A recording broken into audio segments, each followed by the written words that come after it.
Hi అండి. Chicken curry అందరికీ నచ్చేలాగా ఇంట్లో అందరు మెచ్చుకునేలాగా ఎలా చేద్దామో చూద్దాం రండి.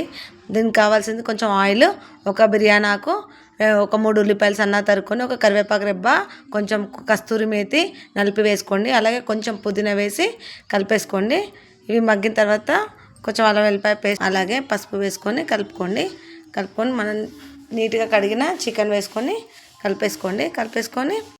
కలిపేసి ఈ టైంలో కొంచెం కొత్తిమీర వేసుకొని బాగుంటుంది. అలాగే కొంచెం గరం మసాలా వేసుకొని కలిపేసుకొని క్యాప్ పెట్టేసి ఒక 3-4 మినిట్స్ వదిలేయండి.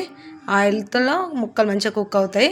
ఇప్పుడే కొంచెం రుచికి సరిపడ కారం, ఉప్పు వేసుకొని అలాగే కలిపేసుకోండి. మంచిగా ముక్కలు పట్టేలా కలిపేసి ఇంకొకసారి క్యాప్ పెట్టేసేయండి.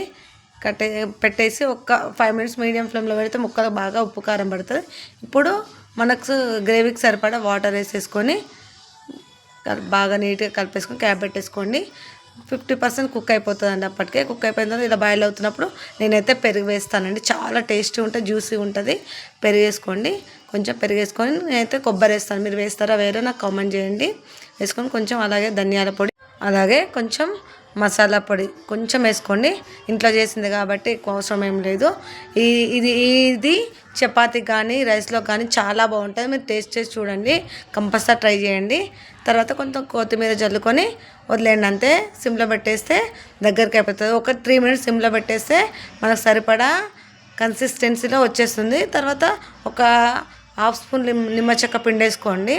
అంతే, రెడీ మన చికెన్. ఎంతో టేస్టీగా ఉండే చికెన్ కర్రీ 100% నచ్చుతుంది. ఎలా వచ్చిందో కామెంట్ చేయండి ఫ్రెండ్స్.